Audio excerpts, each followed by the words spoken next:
Bueno, hoy vamos a hablar sobre el proceso de hematopoiesis. Bueno, de primero tenemos que definir qué es. Que este es un proceso de la formación de células sanguíneas, el cual es un proceso complejo en el que se van a diferenciar y proliferar las células, ya sean maduras o inmaduras. Luego también en dónde se producen, que estas va a ser en diferentes lados. En la etapa de la embriología va a darse de distintas formas, como en el vaso, el timo, que están aquí escritos, y los ganglios linfáticos. Mientras que después de los 7 meses aproximadamente se va a dar en la médula ósea. Y luego dice que las células sanguíneas se dividen en dos grupos muy importantes, que son los mieloides y los linfoides. Estos se dan una clasificación de los granulocitos, monocitos, eritrocitos, trombocitos y los linfoides en linfocitos T y en linfocitos B, y las células NK, que se estarán describiendo próximamente.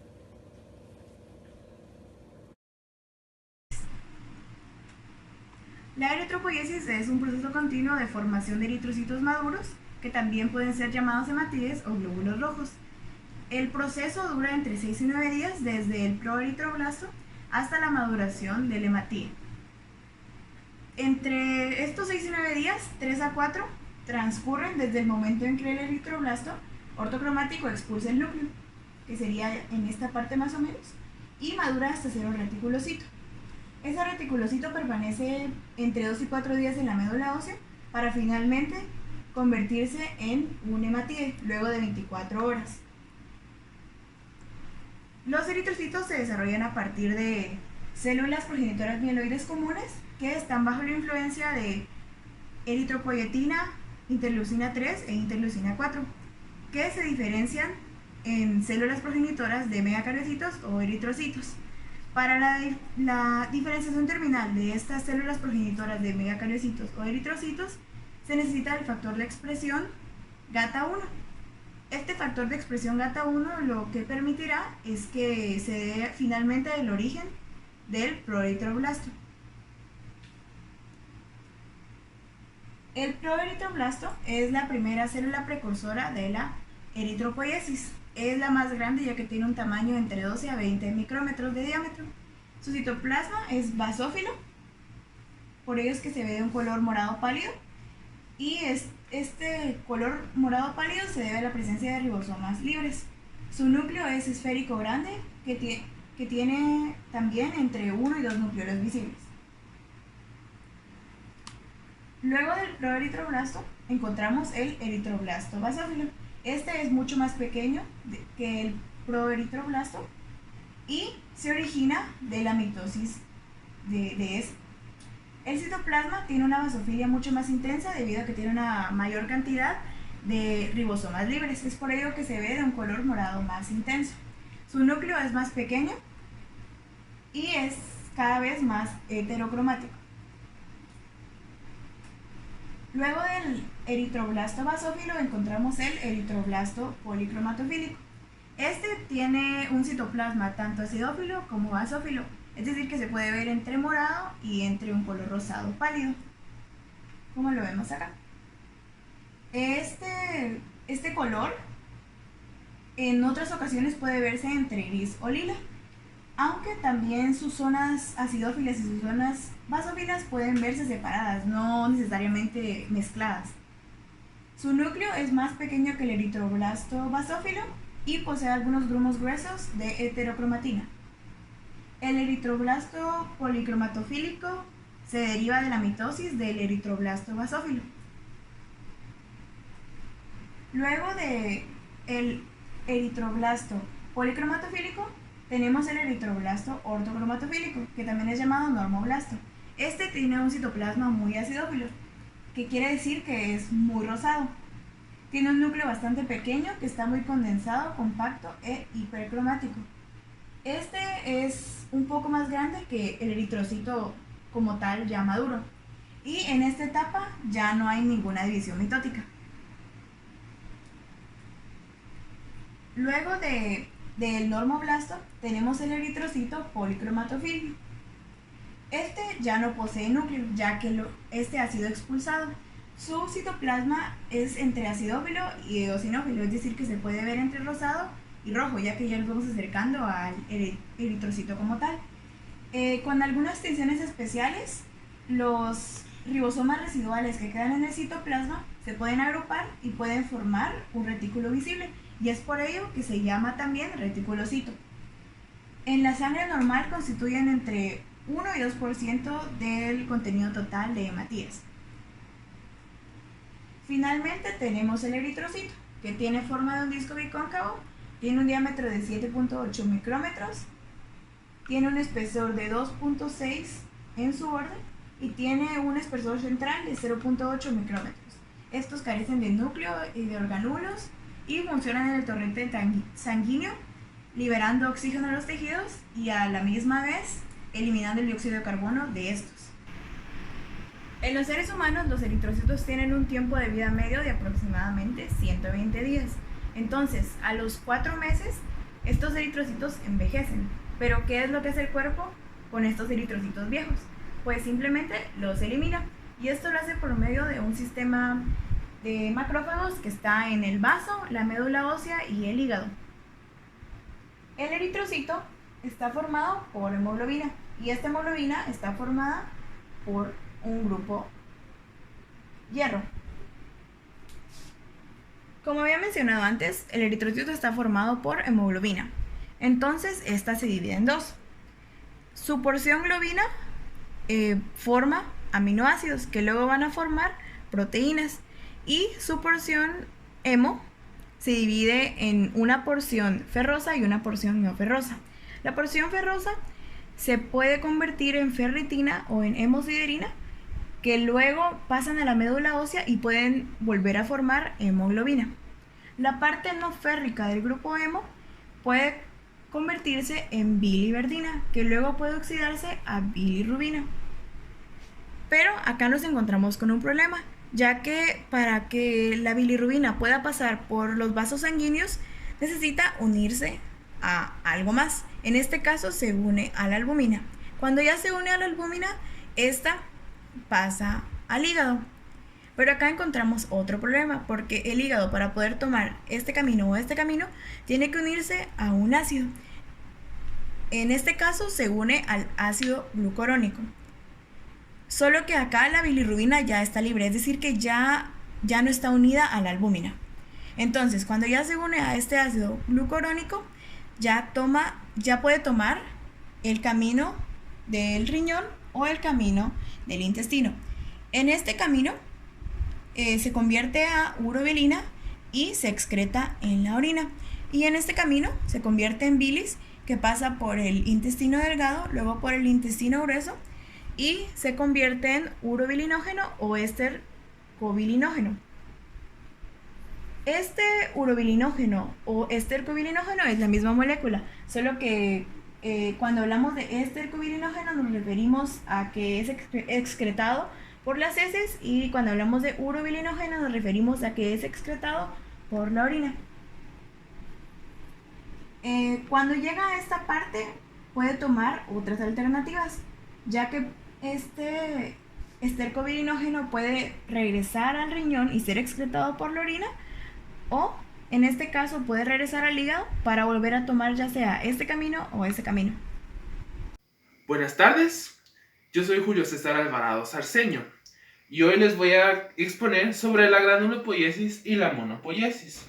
Estos son dos mecanismos sumamente importantes a nivel fisiológico, debido a que estos tienen la función de abastecernos de los granulocitos y los monocitos necesarios. Estos son parte vital del sistema de respuesta inmunológica no específico, siendo nuestra primera defensa ante patógenos. Algo curioso de este mecanismo es que es constante y permite mantener nuestro sistema defensivo con la misma fuerza constantemente. Es tanto saber su función como su origen es algo muy bueno y útil para un médico. Todo empieza con el citoblasto progenitor mieloide común. Esta célula es la predecesora de todas. Entonces, 3 factores tienen que ver con que ésta se transforme en algo útil para nosotros, que son la interleucina L3, la citosina GMSC y el factor estimulante de colonias de granulocitos. Estos transforman en células progenitoras de granulocitos.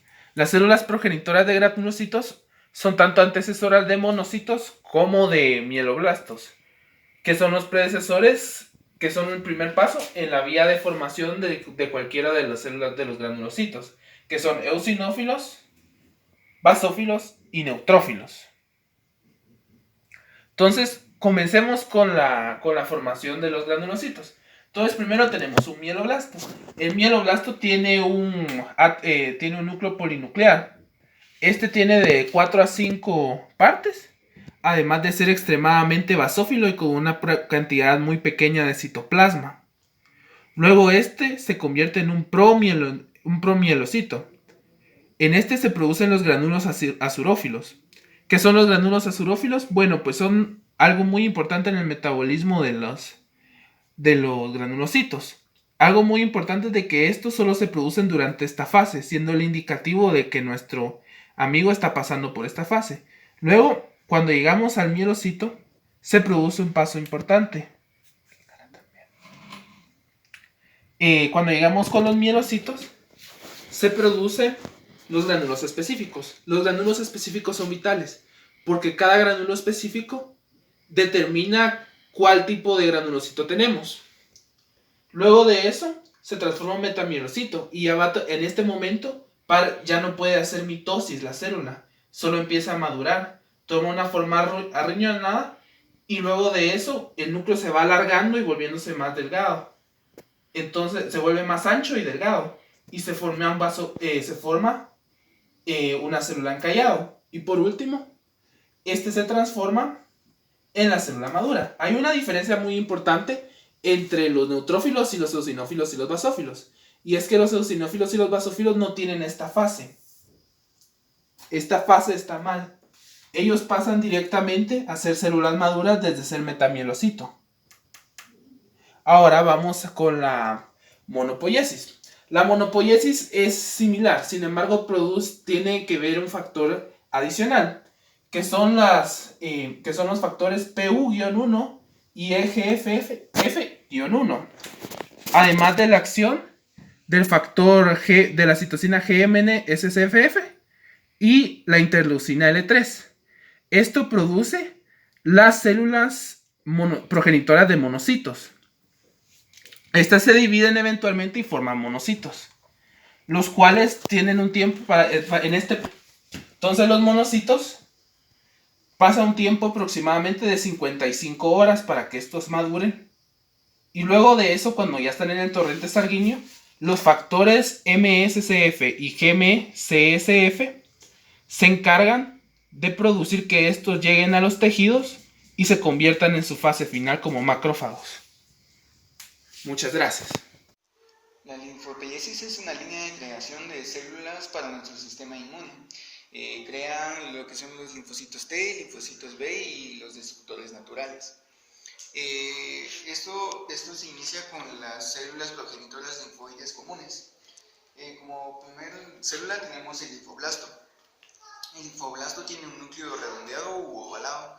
Tiene normalmente 2 nucleolos. Su cromatina está condensada. Su tamaño puede variar y está entre 10 a 18 micrómetros. También tiene una membrana plasmática bastante densa y su color y su citoplasma es intensamente basófilo. Luego tenemos lo que son el prolinfocito. Este difiere un poquito al anterior. Normalmente solo tiene un nucleolo, es un núcleo igual redondeado u ovalado. Su citoplasma es basófilo, aunque no tanto como el anterior. La cromatina en esta célula está ligera, no está tan condensada como el anterior. Su membrana plasmática es bastante densa y tiene un tamaño alrededor de 10 a 18 micrómetros y suele tener algunas veces gránulos. Los linfocitos su núcleo es redondeado u ovalado y normalmente solo tienen un nucleolo.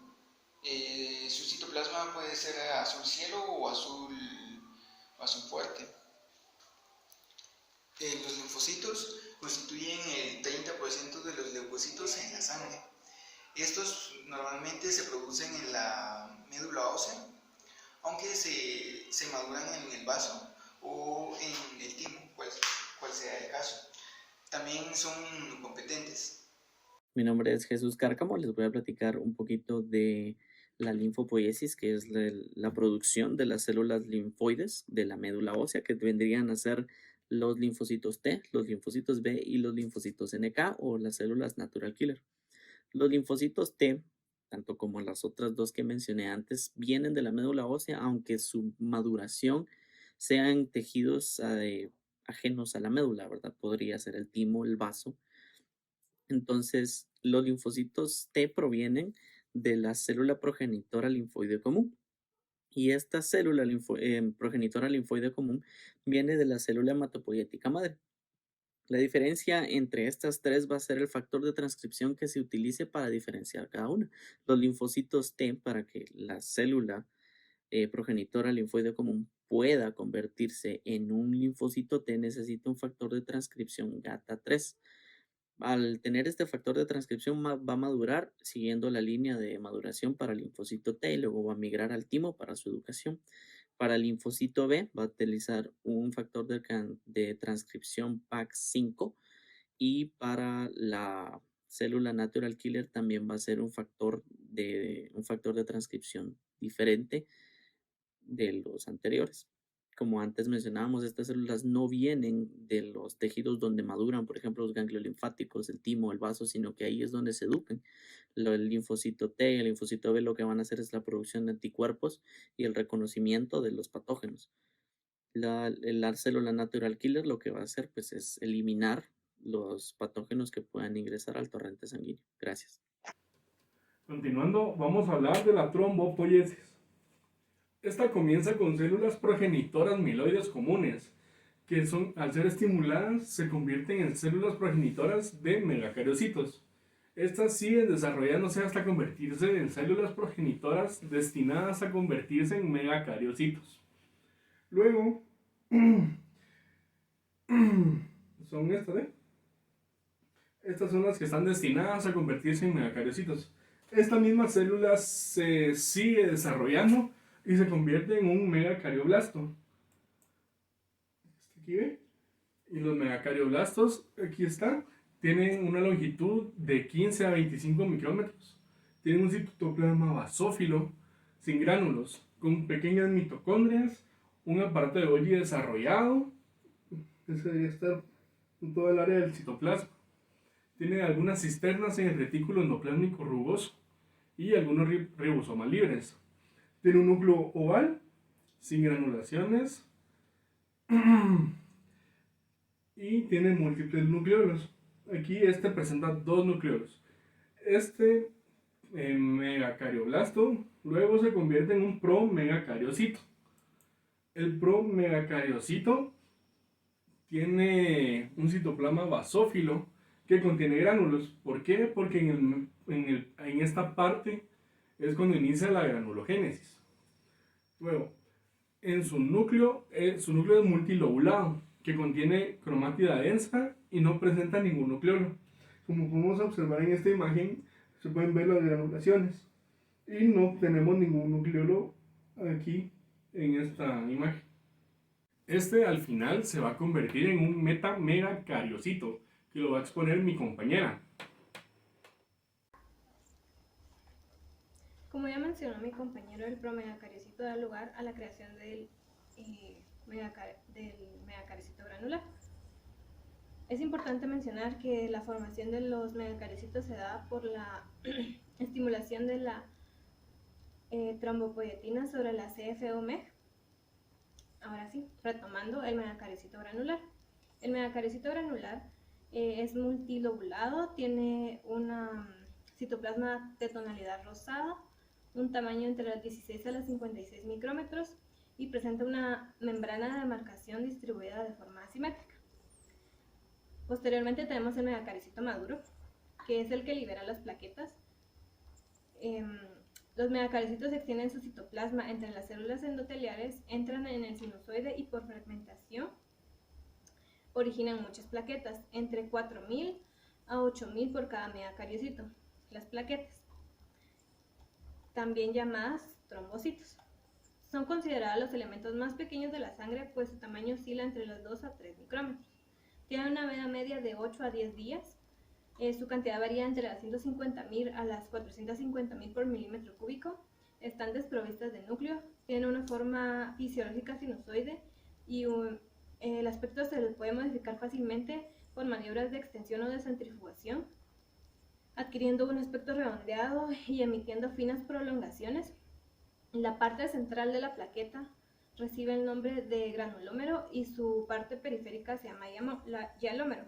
Las funciones de las plaquetas son reparación de vasos sanguíneos, buscan si hay alguna rotura en algún vaso sanguíneo y forman coágulos, así también como la reparación de tejidos más allá de los vasos sanguíneos. Su destrucción se da en el vaso.